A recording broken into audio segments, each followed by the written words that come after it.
श्री गणेशाय नमः। विघ्नहरण मंगलकरण श्री गणपति महाराज, प्रथम निमंत्रण आपको मेरे पूर्ण करियो काज। गुरुर्ब्रह्मा गुरुर्विष्णु गुरुर्देवो महेश्वरः, गुरुः साक्षात् परब्रह्म तस्मै श्री गुरुवे नमः। बोलो श्री हनुमान जी गुरु महाराज की जय। श्री जगदम्बिकाये नमः। ओम ऐं ह्रीं क्लीं चामुंडाय विचे। मेरे प्यारे धर्म प्रेमियों एवं श्रद्धालु बंधुओं, इस प्रस्तुति के माध्यम से हम श्रीमद् देवी भागवत महापुराण के प्रथम स्कंध में वर्णित श्री वेद व्यास जी के द्वारा अपने पुत्र श्री शुकदेव जी को गृहस्थ आश्रम का ज्ञान देना तथा उनके आध्यात्मिक अर्थ को सरल, शुद्ध एवं प्रभावी हिंदी भाषा में समझेंगे। मेरे प्यारे धर्म प्रेमियों एवं श्रद्धालु बंधुओं, यह चैनल पूर्णतः सनातन धर्म और आध्यात्मिक संस्कृति को समर्पित है। इस चैनल का एकमात्र उद्देश्य है सनातन धर्म का प्रचार और प्रसार। जो श्रद्धालु संस्कृत भाषा को समझने में कठिनाई अनुभव करते हैं और जो संस्कृत के ज्ञाता हैं एवं जो महानुभाव अशिक्षित हैं, जो पुस्तकों को पढ़ नहीं पाते हैं परंतु हमारे इस चैनल के माध्यम से सुन तो सकते हैं, उन सभी तक शुद्ध हिंदी भाषा के माध्यम से आध्यात्मिक ज्ञान पहुंचाना ही इस चैनल का संकल्प है। सनातन संस्कृति और वैदिक ज्ञान की इस अमूल्य धरोहर से जुड़ने के लिए सनातन संग्रह चैनल को अभी सब्सक्राइब करें, अर्थात सदस्यता ग्रहण करें, जो पूर्णतः निःशुल्क है। वीडियो को अंत तक देखें और प्रेम पूर्वक भाव से श्रद्धा के साथ अंत तक सुने। लाइक करें और अपने अमूल्य विचार कमेंट में अवश्य शेयर करें। आपका स्नेह और समर्थन ही इस आध्यात्मिक यात्रा की सबसे बड़ी शक्ति है। तो आइए मेरे धर्म प्रेमियों, आपका ज्यादा समय न लेते हुए आरंभ करते हैं श्रीमद् देवी भागवत महापुराण के प्रथम स्कंध में वर्णित श्री वेद व्यास जी के द्वारा अपने पुत्र श्री शुकदेव जी को गृहस्थ आश्रम का ज्ञान देना तथा उनके आध्यात्मिक अर्थ। श्री जगदम्बिकाय नमः। सूत जी बोले, उस सुंदरी असितापांगी घृताची को देखकर व्यास जी बड़े असमंजस में पड़े और सोचने लगे कि यह देवकन्या अप्सरा मेरे योग्य नहीं है, अतः अब मैं क्या करूं। वह अप्सरा भी व्यास जी को चिंतित होता देखकर भयभीत हो गई कि कहीं ये मुझे शाप न दे दें। तत्पश्चात भय से व्याकुल वह अप्सरा एक शुकी का रूप धारण करके उड़ गई। व्यास जी उसे पक्षी के रूप में देखकर आश्चर्य में पड़ गए। उसे देखने मात्र से व्यास जी के शरीर में काम का संचार हो आया और प्रत्यंग में काम का प्रवेश हो जाने के कारण उनका मन अत्यंत विस्मय में पड़ गया। बड़ी धीरता के साथ मन को रोकने की चेष्टा करते हुए भी उस चंचल मन को वे व्यास मुनि वश में करने में समर्थ नहीं हुए। इस प्रकार घृताची द्वारा मोहित तेजस्वी व्यास जी का मन अनेक यत्न करने पर भी भावी संयोग के कारण उनके वश में न हो सका। इसी बीच अग्नि निकालने के लिए मंथन करते समय एकाएक उनका तेज उस अरणि पर गिर गया, किंतु उसके गिरने पर ध्यान न देकर वे अरणि मंथन करते रहे। उस अरणि से उन्हीं के सदृश मनोहर रूप वाले शुक उत्पन्न हो गए। अरणि से उत्पन्न वह बालक विस्मय पैदा करते हुए उसी प्रकार सुशोभित हो रहा था जिस प्रकार हवन करते समय घृताहुति पड़ने से प्रकट अग्नि दीप्तिमान हो उठती है। उस पुत्र को देखकर यह क्या ऐसा सोचकर व्यास जी अत्यंत विस्मय में पड़ गए और विचार करने लगे कि यह शिव के वरदान से ही तो उत्पन्न नहीं हुआ है। इस प्रकार अरणि गर्भ से उत्पन्न वह तेजस्वी पुत्र शुक अपने तेज से दूसरे अग्नि के तुल्य देदीप्यमान प्रतीत हो रहा था। व्यास जी ने दिव्य देहधारी द्वितीय ग्रह पत्य अग्नि के समान तेजस्वी पुत्र को बड़ी प्रसन्नता से देखा और पर्वत से नीचे उतरकर गंगा जल से उसको नहलाया। हे तपस्वियों, उस समय आकाश से उस शिशु के ऊपर पुष्पों की वर्षा होने लगी। व्यास जी ने उस महात्मा शिशु का जात कर्म आदि संस्कार किया। उस समय देवताओं ने दुदुम्बियां बजाईं तथा अप्सराओं ने नृत्य किया। उस बालक के दर्शन की लालसा वाले विश्वास वसु, नारद, तुम्बुरु आदि सभी गंधर्व राज प्रसन्न होकर शुक के जन्म पर गान करने लगे। सभी देवता तथा विद्याधर भी अरणि के गर्भ से उत्पन्न उस दिव्य व्यास पुत्र को देखकर प्रसन्नता पूर्वक स्तुति करने लगे। हे द्विजोत्तम, उसी समय श्री सुखदेव जी के लिए आकाश से दिव्य दंड, कमंडलु और शुभ कृष्ण मृगचर्म पृथ्वी पर आ गिरे। हे शुक, उत्पन्न होते ही वह अति तेजस्वी शिशु शीघ्रता पूर्वक बड़ा हो गया। तब वैदिक विधान के मर्मज्ञ व्यास जी ने उसका उपनयन संस्कार भी कर दिया। उत्पन्न होते ही रहस्यों तथा संग्रहों सहित सभी वेद उन महात्मा के समक्ष वैसे ही उपस्थित हो गए जैसे उसके पिता व्यास जी में वे विद्यमान थे। अरणि मंथन के समय मुनिश्रेष्ठ व्यास जी ने घृताची अप्सरा को शुकी के रूप में देखा था, इसलिए उन्होंने इस बालक का नाम शुक रख दिया। व्यास सुत श्री सुखदेव जी ने बृहस्पति को अपना आचार्य मानकर विधिवत ब्रह्मचर्य व्रत धारण किया। गुरुकुल में निवास कर रहस्यों तथा संग्रहों सहित सभी वेदों तथा धर्मशास्त्रों का अध्ययन करके तदंतर गुरु को दक्षिणा देकर वे सुखदेव मुनि अपने पिता व्यास जी के पास आ गए। सुखदेव जी को आया देखकर व्यास जी ने शीघ्रता के साथ प्रसन्नता पूर्वक उठकर बारंबार उनका आलिंगन किया और उनका सिर सूंघा। परम पवित्र व्यास जी ने सुखदेव जी के कुशल क्षेम तथा अध्ययन के विषय में पूछा तथा उन्हें आश्वस्त करके अपने पावन आश्रम में रख लिया। तत्पश्चात व्यास जी श्री सुखदेव जी के विवाह के विषय में सोचने लगे। एक दिन परम तेजस्वी व्यास जी ने श्री सुखदेव जी से किसी सुंदर मुनि कन्या की चर्चा की। उन्होंने अपने पुत्र श्री सुखदेव जी से कहा, हे पवित्रात्मन, तुमने वेद तथा सभी धर्मशास्त्रों का अध्ययन कर लिया है, अतः हे महामते, अब तुम विवाह कर लो और गृहस्थ आश्रम में रहकर देवताओं और पितरों का यजन करो।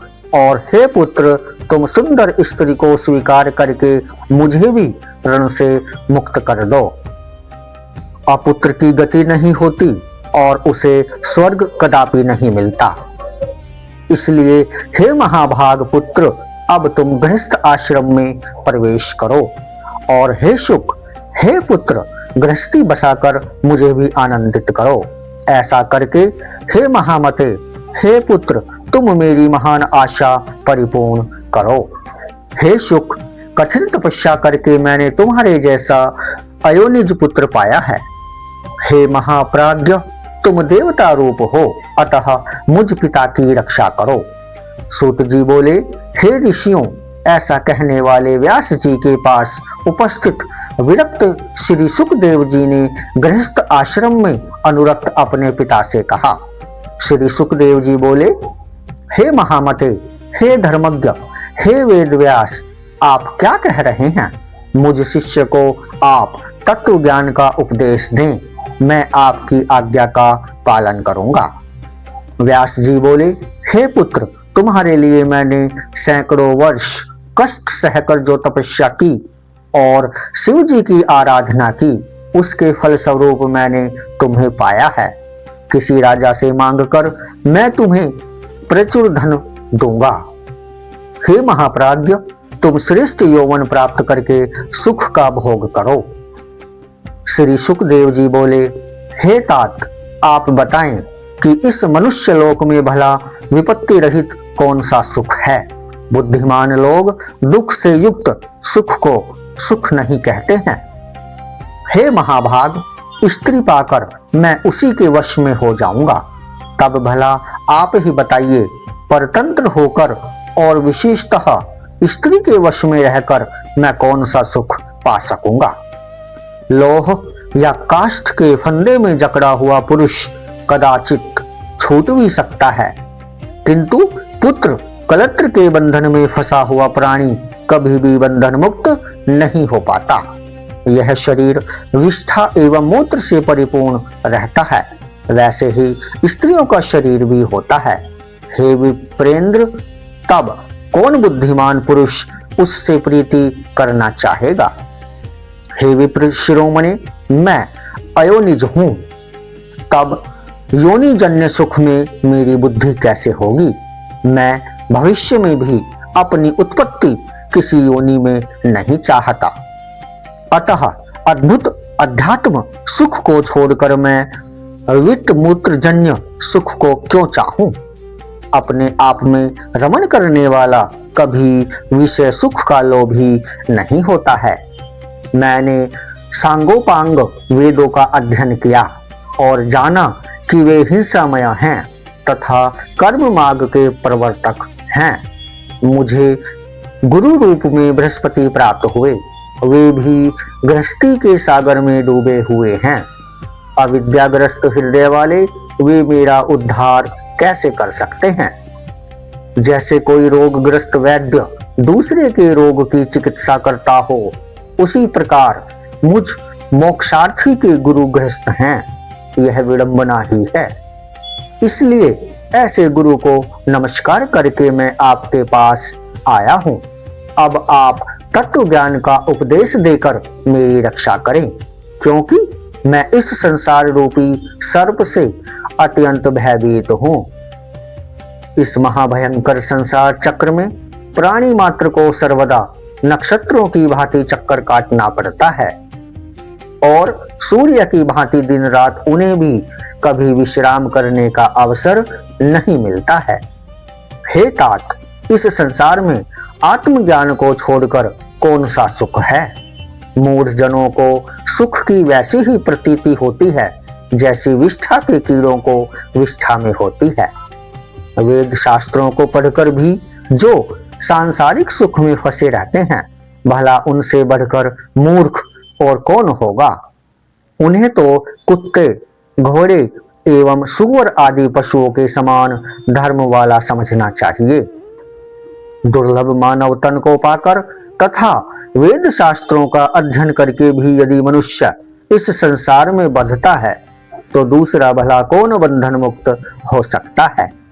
इससे बढ़कर संसार में कोई दूसरी अद्भुत बात नहीं है कि पुत्र कलत्र और घर के बंधन में पड़ा हुआ भी पंडित कहलाता है।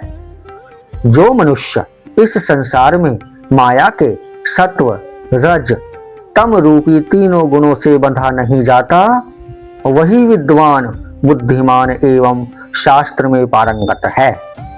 दृढ़ बंधन में डालने वाले व्यर्थ विद्या धन से क्या लाभ। उसी का अध्ययन करना चाहिए जो शीघ्र ही भाव बंधन से मुक्त कर दे।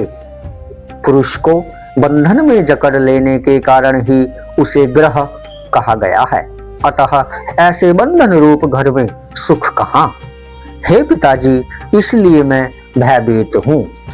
जो अज्ञानी, मंद बुद्धि तथा अभागे मनुष्य हैं, वे इस मानव जन्म को पाकर भी पुनः बंधन में पड़ जाते हैं। व्यास जी बोले, ग्रह बंधनागार नहीं है और न बंधन का कारण ही है। जो मन से बंधन मुक्त है, वह गृहस्थ आश्रम में रहते हुए भी मुक्त हो जाता है। जो न्याय मार्ग से धनोपार्जन करता है, शास्त्रोक्त कर्मों का विधिवत संपादन करता है, पितृ श्राद्ध आदि यज्ञ करता है, सर्वदा सत्य बोलता है, तथा पवित्र रहता है, वह गृह में रहते हुए भी मुक्त हो जाता है।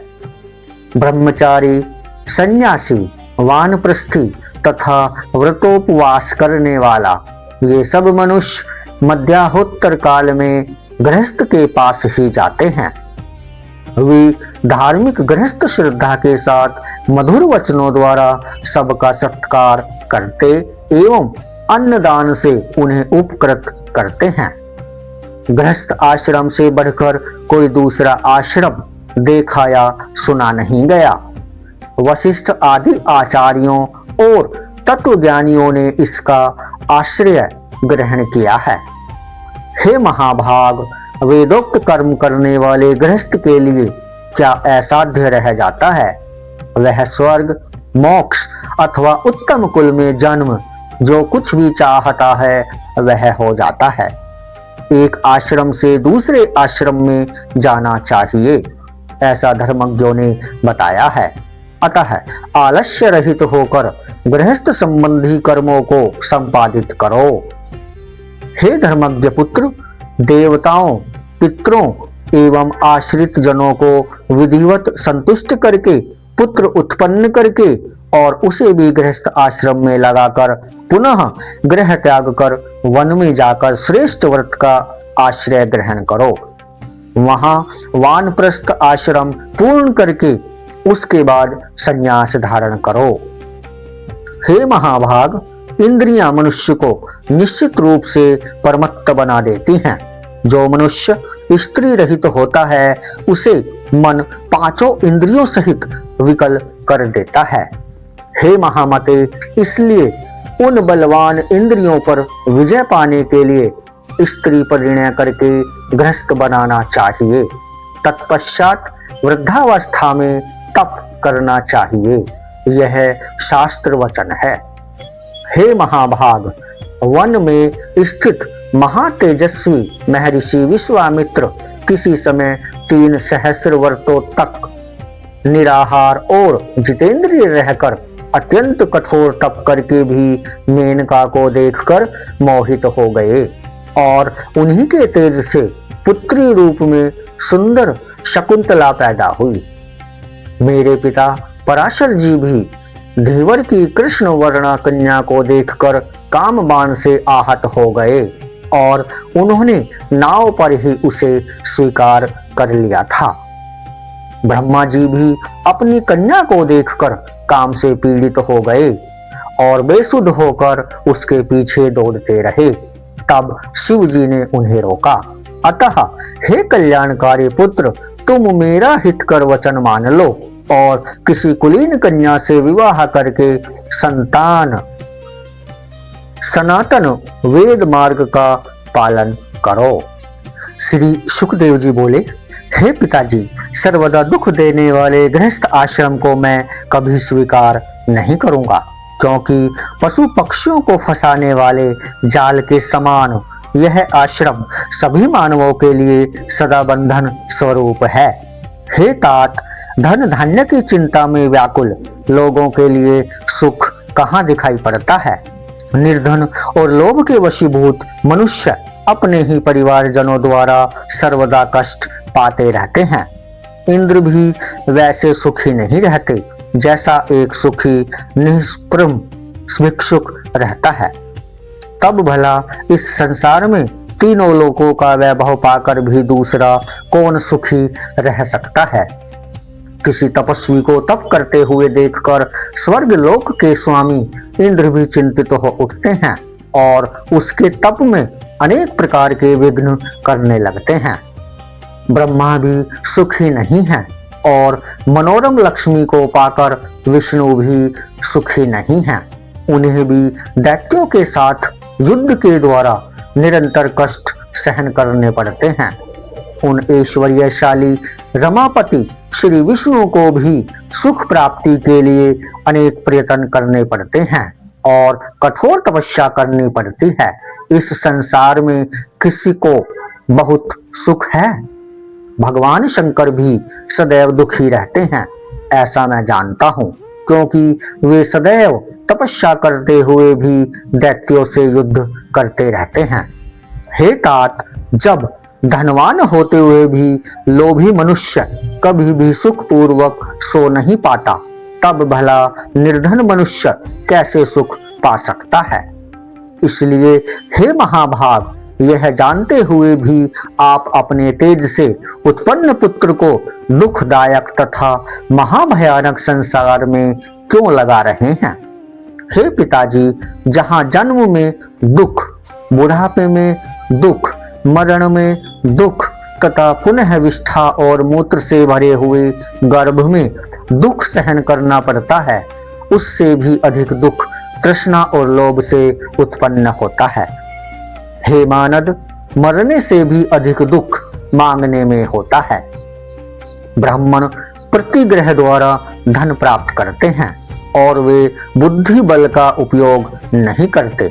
दूसरे के भरोसे पर रहना परम दुखकर है तथा वह अहर्निश मृत्यु के समान होता है। सभी वेद शास्त्रों का भली भांति अध्ययन करके भी विद्वानों को धनिकों के पास जाकर सब प्रकार से उनकी प्रशंसा करनी पड़ती है। केवल पेट के लिए कोई चिंता की बात नहीं, उसे तो केवल पत्र, फल एवं कंदमूल आदि से किसी भी प्रकार संतुष्टि पूर्वक भरा जा सकता है। हे पिताजी, भार्या, पुत्र, पौत्र आदि बड़े कुटुंब के पालन में तो अनेक कष्ट सहने पड़ते हैं। ऐसी दशा में गृहस्थ को सुख कहाँ। इसलिए हे तात, मुझे सुखदायी ज्ञान शास्त्र और योग शास्त्र का उपदेश कीजिए। संपूर्ण कर्म कांड में मेरा मन कभी नहीं लगता, अतः कर्म क्षय का कोई उपाय बताइए जिससे संचित प्रारब्ध एवं क्रियमाण तीनों प्रकार के कर्म फल नष्ट हो जाएं। स्त्री जोंक के समान सदा पुरुष का रक्त चूसती रहती है, जिसे बुद्धिहीन मनुष्य उसकी भावपूर्ण चेष्टाओं से मोहित होने के कारण नहीं जान पाता। स्त्री अपने संसर्ग से उसके तेज का तथा अपनी वचन चातुरी द्वारा उसके संपूर्ण धन और मन का इस प्रकार सर्वस्व का हरण कर लेती है, उससे बढ़कर दूसरा चोर कौन है। इसलिए मेरे विचार में तो मूर्ख मनुष्य ही केवल निद्रा सुख का नाश करने के लिए स्त्री परिणय करता है। विधाता द्वारा वह दुख के लिए ही ठगा जाता है, सुख के लिए नहीं। सूत जी बोले, इस प्रकार सुखदेव जी की युक्ति युक्त ये बातें सुनकर व्यास जी बड़ी चिंता में पड़ गए। वे मन ही मन सोचने लगे, अब मैं क्या करूं। तत्पश्चात उनकी आंखों से दुख के आंसू बहने लगे, शरीर कांपने लगा और मन में ग्लानि होने लगी। इस प्रकार शोक करते हुए अपने दीन तथा शोकाकुल पिता को देखकर आश्चर्य से विस्मित नेत्र वाले श्री सुखदेव जी ने अपने पिता व्यास जी से कहा, अहो, माया कितनी प्रबल है, जो कि यह वेदांत दर्शन के प्रणेता तथा वेद का सांगोपांग ज्ञान रखने वाले सर्वज्ञ पंडित मेरे पिताजी को भी मोहित कर रही है। न जाने वह कौन सी तथा कैसी अति दुष्कर माया है, जो सत्यवती सुत विद्वान श्री व्यास जी को भी मोहित कर रही है। जो पुराणों के वक्ता, महाभारत के रचयिता, वेदों के विभाग करता हैं, वे भी माया जनित मोह को प्राप्त हो गए हैं। इसलिए मैं उन्हीं देवी महामाया की शरण में जाऊं, जो समस्त जगत तथा ब्रह्मा, विष्णु, महेश आदि को भी मोहित कर देती हैं। तब दूसरों की बात ही क्या है। इन तीनों लोकों में कौन ऐसा है जो माया से मोहित ना होता हो। उस माया ने तो ब्रह्मा आदि देवताओं को भी पूर्व काल में मोहित कर दिया था। अहो, उन भगवती जगदम्बा के द्वारा रचित माया का बल तथा पराक्रम महान आश्चर्यजनक है। उन्होंने अपनी माया के प्रभाव से ही सर्वज्ञ और सर्वांतर्यामी ईश्वर को भी अपने वश में कर रखा है। पौराणिकों द्वारा कहा गया है कि व्यास जी भगवान श्री विष्णु के अंश से उत्पन्न हुए हैं तथापि वे आज शोक सागर में इस प्रकार डूब रहे हैं जैसे समुद्र में भग्न जलयान वाला वानिक। आज वे भी माया के वशीभूत होकर एक साधारण व्यक्ति के समान आंसू बहा रहे हैं। अहो, माया बड़ी प्रबल है, जिसे बड़े बड़े विद्वान भी नहीं त्याग पाते। व्यास जी कौन है? मैं कौन हूँ? यह संसार क्या वस्तु है और यह कैसा भ्रम है? इस 5 भौतिक शरीर में पिता पुत्र की भावना कहाँ से आई? यह माया अति प्रबल है, जो मायावियों को भी मोहित कर देती है, जिसके वशीभूत होकर यहाँ द्विज कृष्ण द्वैपायन भी रुदन कर रहे हैं। सूत जी बोले, सब कारणों की एकमात्र कारण, सब देवताओं की जननी तथा ब्रह्मा आदि देवताओं की भी स्वामिनी आदि शक्ति माँ भगवती को मन से स्मरण करके शोक सागर में डूबे हुए अपने दुखी पिता श्री व्यास जी से अरण्य पुत्र श्री सुखदेव जी ने इस प्रकार नीति युक्त वचन कहा। हे पराशर नंदन, हे महाभाग, आप तो स्वयं सब लोगों को ज्ञान देने वाले हैं, तब हे स्वामिन, आप ऐसा शोक क्यों करते हैं जैसा कोई अज साधारण व्यक्ति करता है? हे महाभाग, इस समय मैं आपका पुत्र हूँ, परंतु यह कौन जानता है कि पूर्व जन्म में मैं कौन था और आप कौन थे? यह संसार तो महात्माओं के लिए एक भ्रम मात्र है। अतएव आप धैर्य रखें, विवेक धारण करें तथा मन में खेद ना करें। हे महामते, इसे मोह जाल समझकर आप शोक का परित्याग करें। भूख भोजन से मिटती है, पुत्र के देखने से नहीं। प्यास भी जल पीने से मिटती है, केवल पुत्र दर्शन से नहीं। इसी प्रकार सुगंधित पदार्थ से नाक को तथा अच्छी बातों से कानों को एवं स्त्री से विषय सुख का आनंद मिलता है। मैं आपका पुत्र हूँ, बताइए मैं आपके लिए क्या करूं? किसी समय अजिगर्थ नामक ब्राह्मण ने धन लेकर अपने पुत्र शुनहशेप को यज्ञ पशु के रूप में राजा हरिश्चंद्र के हाथ बेच दिया था। सुख का साधन केवल धन ही है, धन ही सुख की राशि है। अतः यदि आपको लोभ हो तो धन का संचय कीजिए। मैं आपका पुत्र हूँ, अतः आपके सुख के लिए मैं क्या करूं? हे महामते, आप दैवज्ञ हैं, अतः हे मुने, आप मुझे अपनी बुद्धि से ऐसा ज्ञान दीजिए जिससे मैं गर्भवास जनित महान भय से मुक्त हो जाऊं। हे पवित्रात्मन, इस कर्म भूमि में मनुष्य जन्म अति दुर्लभ है, उसमें भी उत्तम कुल में ब्राह्मण का जन्म और भी दुर्लभ है। मैं आबद्ध हूँ, यह बुद्धि मेरे चित्त से नहीं हटती। संसार के वासना जाल में यह उत्तरोत्तर बढ़ती हुई फंसती ही जाती है। सूत जी बोले, असीम बुद्धि वाले अपने पुत्र सुखदेव के ऐसा कहने पर व्यास जी ने शांत एवं संन्यास आश्रम के लिए उत्सुक मन वाले श्री सुखदेव जी से कहा। व्यास जी बोले, हे महाभाग पुत्र, मेरे द्वारा रचित श्रीमद् देवी भागवत महापुराण को तुम पढ़ो। वेद तुल्य यह पवित्र पुराण अधिक विस्तृत भी नहीं है। इसमें 12 स्कंध हैं। यह पुराणों के 5 लक्षणों से युक्त है। मेरे विचार में यह पुराण सभी पुराणों का आभूषण है। हे महामते, जिस माँ भगवती के सुनने मात्र से सत्य और असत्य वस्तुओं का यथार्थ ज्ञान हो जाता है, उसे तुम पढ़ो। जय माता दी। श्री जगदम्बिकाए नमः। इस प्रकार श्री वेद व्यास जी ने अपने पुत्र श्री शौनक जी को गृहस्थ आश्रम का ज्ञान दिया। जय माता दी।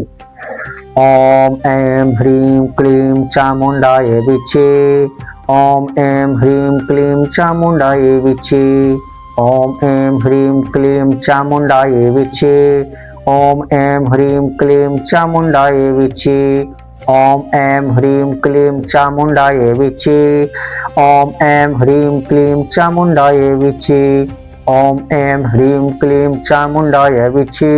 ओम ऐं ह्रीं क्लीं चामुंडाय विचे। ओम ऐं ह्रीं क्लीं चामुंडाय विचे। ओम ऐं ह्रीं क्लीं चामुंडाय विचे।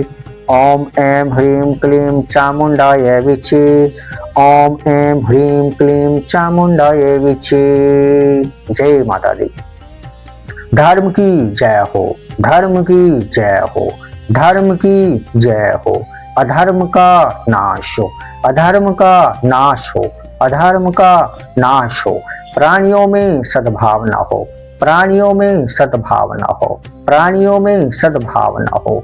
विश्व का कल्याण हो, विश्व का कल्याण हो, विश्व का कल्याण हो। मेरे प्यारे धर्म प्रेमियों एवं मेरे प्यारे श्रद्धालुओं एवं मेरे प्यारे भाइयों और बहनों, आपको हमारी ये प्रस्तुति कैसी लगी? आप अपने विचार कमेंट में अवश्य शेयर करें। जय माता दी।